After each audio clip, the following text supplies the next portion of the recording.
ladies and gentlemen. Right from the beginning, I would like to tell you that both China and Pakistan, they are not interested at all in the people of Pakistan, in their human rights and in their benefits. They are just interested in their resources and in their land.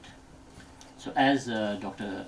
Naila Qadri has just said, that militarization of Balochistan is going on. The same thing is happening since 2001 in the Pashtun areas. The Pakistani military establishment, they install Talibans and the militant groups in different areas of Pashtuns, and then they kill their own civilian agencies like police, their own children like in the APC attack, and then they tell that the civilian agencies cannot work in these areas, so we are coming, and then they establish the garrisons and cantonments as just they have done it in Sawat and recently in Fatah and different areas of Fatah. So in this way they are occupying our territories in different ways.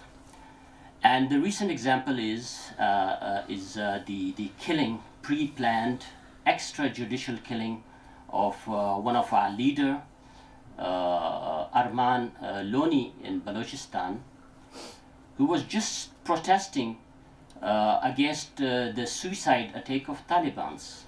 He was supporting the civilian police in Pakistan.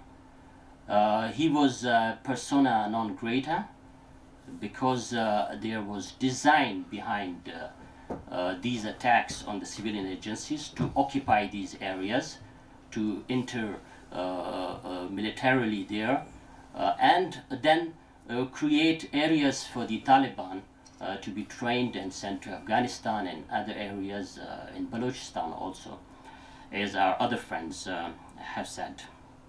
So our prayers and thoughts are with the family of Rehman Loni, who was killed by the law enforcement agencies extrajudicially.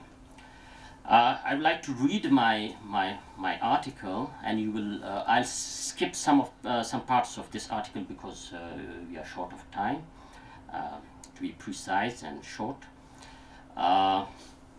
China-Pakistan Economic Corridor, which makes the backbone of the Belt and Road Initiative project of China to connect with the world through a network of roads, railways, and sea routes, construction of energy, agricultural, and industrial infrastructures, to export its products to the world and to satisfy its burgeoning energy needs from the Middle East and Central Asia by building gas and oil pipelines. Of course, there are positive aspects of the project from Pakistani perspective, but the main local stakeholders like Baloch and Pashtuns and international players like India, USA, and Japan have serious doubts and concerns on this gigantic project shrouded in mystery. Just I'm skipping. It is a well-known tragic fact that right from the inception of Pakistan, Pashtuns have been oppressed by the state of Pakistan. Our culture, our language have been destroyed, our natural resources have been plundered. The situation is further complicated due to the arrival of China as a strong strategic partner of Pakistan with the launching of CPEC project in 2015.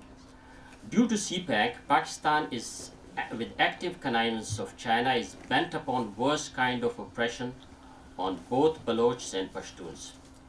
It is really ironic to note that the local populations who are supposed to be the main beneficiaries are deprived of the very basic amenities like clean drinking water, food, electricity, gas, and jobs for survival. The main stakeholders, like Pashtuns and Baloch, were expecting economic development, prosperity, social justice was subject to a worse type of state oppression. A war was imposed on them, which resulted in grave human rights violation and crimes against humanity. A relentless and systematic campaign of abductions, arbitrary detentions, torture, and extrajudicial killings of Balochs and Pashtuns is underway. The Pashtuns and Balochs are labeled as terrorists, and the international community accepted this Pakistani propaganda as it is, without any verification. The story of I'm amazed at the criminal negligence, hypocrisy, and lack of the scientific research of the so-called think tanks, universities, and research institutions based in US, Japan, EU, and UK, receiving funding ranging from millions of dollars from these states and doing nothing to inform the world about the positive and negative aspects of the Belt and Road Initiative. CPEC has both economic and strategic objectives. I'll come to the economic objectives, which are negative for the local people as it is. It is an open secret that China has a long ambition of global dominance by capturing world markets through exports of its products to satisfy its energy needs from the Middle East and Central Asia. But in case of CPEC, it benefits only Punjab. The main stakeholders like Baloch and Pashtuns are neglected as far as economic benefits are concerned. The ulterior designs of the Punjab can be gauged from the fact that original short and cost-effective western route, which was supposed to pass through Baloch and Pashtun areas, was secretly changed to a long and costly eastern route through Punjab. Most of the infrastructure projects, and particularly the costly and oil-based energy projects, are constructed in Punjab rather than cheap hydel projects in Pakhtunkhwa, which shows the hypocrisy of the Punjabi establishment. According to the figures shared by Pakistani Central Bank with the IMF in October 2018, almost all investment of $26.5 billion under CPEC was made in Punjab. But overall, Pakistan owes $62 billion to China. Keeping in mind the high interest rates, this debt will rise to $90 billion in the coming years. Ironically, all these long-term credits with high interest rates will be repaid by Pashtuns, Sindhis, and Balochs in the period of over 20 years, which will rise to $90 billion. We have to pay $3.2 billion per year to China in debt and interest payments. With overall debt liability burden of $215 billion, with $95 billion external debt, Pakistan is already in trouble to fulfill its commitments of debt repayment to its creditors. Keeping in mind the bad economic indicators of Pakistan, with more credits from Saudi Arabia, UAE, Qatar, IMF, and IDB, and other lenders, it is becoming impossible to repay these debts, which will result in economic and social collapse. Despite all these negative signs, dwindling exports, budget deficits, trade deficit, and devaluation of rupee, Pakistan continued to pump billions of dollars into its non-developmental defense budget, the main cause of economic crisis. China in Pakistan, should I discuss the strategic aspect of the project, or should I be 2 minutes more? It's very, very short. Okay, I'll skip the strategic aspects of the which is very important, but I'll come to the main points. The questions, there are serious questions.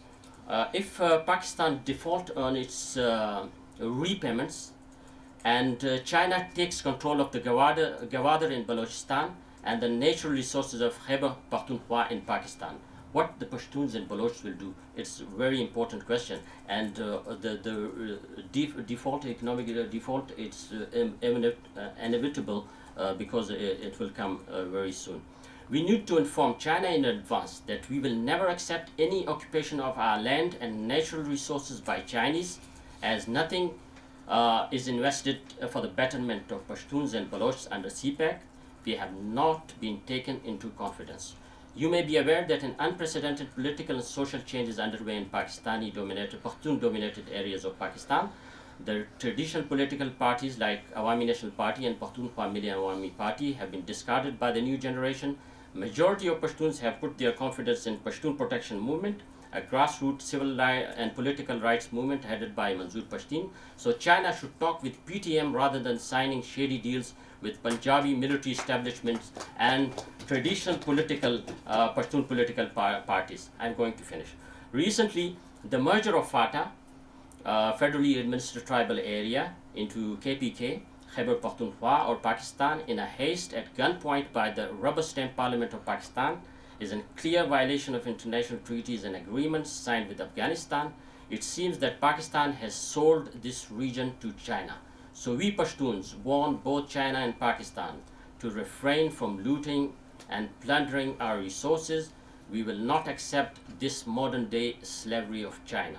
Pashtun would like to tell the Chinese in clear terms that we will never accept the CPEC project if not renegotiated with both Pashtuns and Balochs, who are the main stakeholders and the real sons of the soil, until revisited with true representatives of Pashtuns and Balochs. This project remain illegal.